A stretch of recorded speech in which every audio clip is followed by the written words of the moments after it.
Everyone, स्वागत है आपका आज की वीडियो में। पिछली क्लास में हमने स्टार्ट किया था टॉपिक प्रोबेबिलिटी, जहाँ पे हमने प्रोबेबिलिटी डिस्कस की थी कि चांसेस को लिंक कैसे करेंगे प्रोबेबिलिटी के साथ। साथ ही में स्टार्ट की थी एक्सरसाइज 5.3, जहाँ पे हम 2 क्वेश्चंस ऑलरेडी कर चुके हैं। Now question number 3, find the probability of the pointer stopping on D in question 1A। यहाँ पे पॉइंटर डी पॉइंट पे आए, डी वाले लेटर पे स्टॉप हो, इसकी क्या संभावना है, क्या प्रोबेबिलिटी है।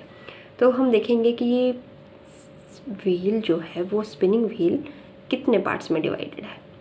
दीज आर 5 पार्ट्स, आउटकम्स 4 हैं, पार्ट्स 5 हैं। तो क्या चांसेस हैं कि डी के स्टॉप होने के?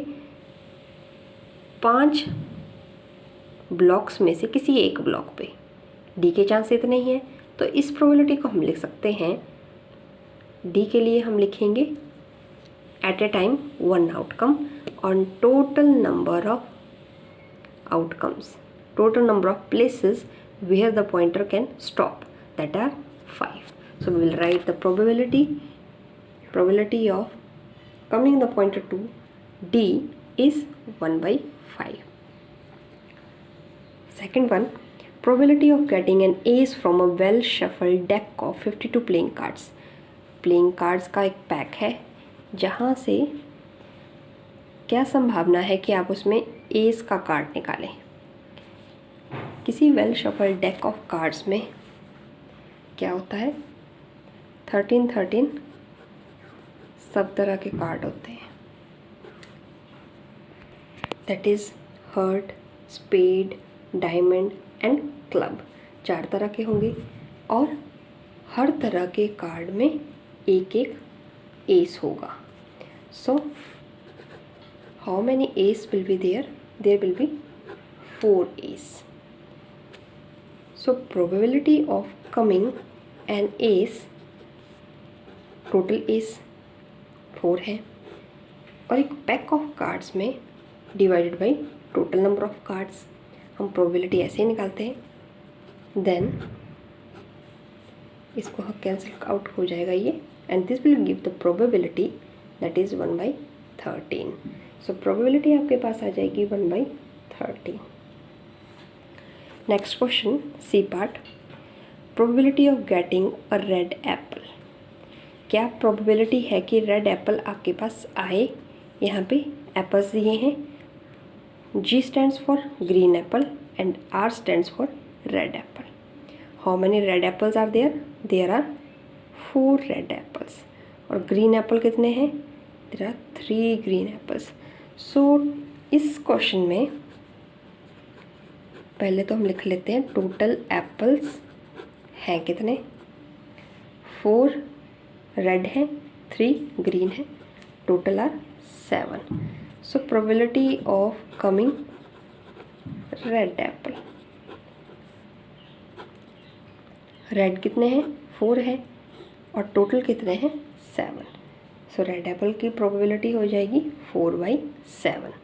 7 में से 4 हैं, इसलिए हम इसे लिखेंगे 4/7। Next question is like a game.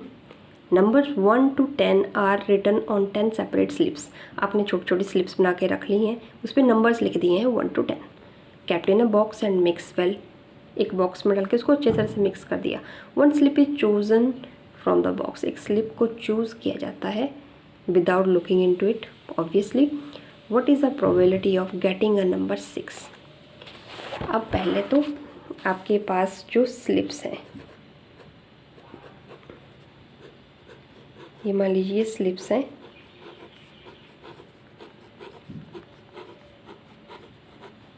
Nine और ये 10, 1 2 3 अप टू 10 तक।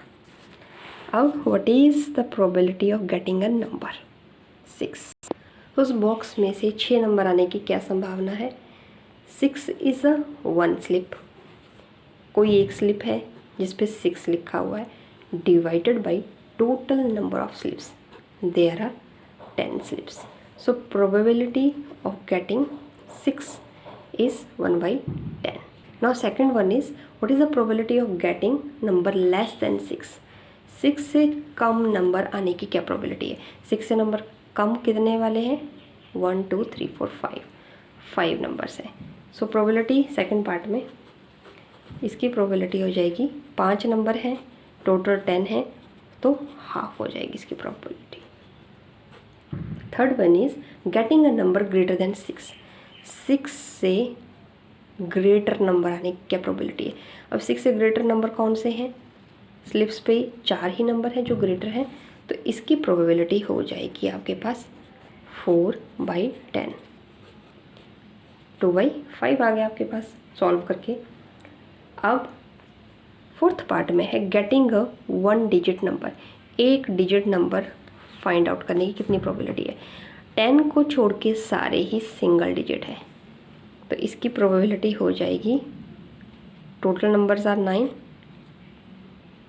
और टोटल स्लिप्स आर 10, सो इसकी प्रोबेबिलिटी हो जाएगी 9/10 probability of getting a single digit number. Now question number 5. If you have spinning a wheel with 3 green sector, 1 blue sector and 1 red sector, what is the probability of getting a green sector and what is the probability of getting a non-blue sector? इस तरह से आपके पास एक wheel है जिसमें 3 green sector है, एक blue है और एक रेड है। सो हमें प्रोबेबिलिटी निकालनी है, probability of getting green sector. Green कितने हैं? 3 and total number of sectors are there 5. So probability of getting a green sector is 3/5. Second part इसी क्वेश्चन का, what is the probability of getting a non-blue sector? Non-blue sector, जो blue sector नहीं है, blue के अलावा और जो भी है। How manies are there? There are 4 sectors, 4/5। इसका आंसर आ जाएगा 4/5। Question number 6, find the probabilities of the events in question number 2। 2 में प्रोबेबिलिटीज निकालिए। आपके पास डाई था क्वेश्चन नंबर 2 में, जिसकी आउटकम्स थी कुछ इस तरह से। आपको फाइंड आउट करना है पहले पार्ट में प्रोबेबिलिटी ऑफ प्राइम नंबर। आपको पता है प्राइम नंबर है 2 3 5, 3 नंबर है प्राइम, टोटल नंबर है हमारे पास 6, तो इसकी प्रोबेबिलिटी हो जाती है 1/2। Not a prime number, not a prime number. Prime number के अलावा कितने नंबर बचे आपके पास? 1 2 3, these are also 3, so probability is again 1/2।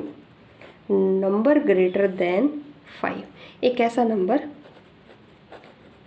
जो है ग्रेटर देन 5, 5 से बड़ा, only 6 is there which is greater, so we will write 1 6 एक ही नंबर है टोटल नंबर में से। और fourth part, a number not greater than 5, जो एक ऐसा नंबर जो 5 से बड़ा नहीं है, means all these will come in the list, they are 5 numbers, so 5/6।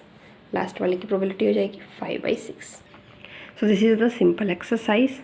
Hardly यहाँ से 1 या 2 मार्क्स का आएगा, but this concept is necessary for the higher classes.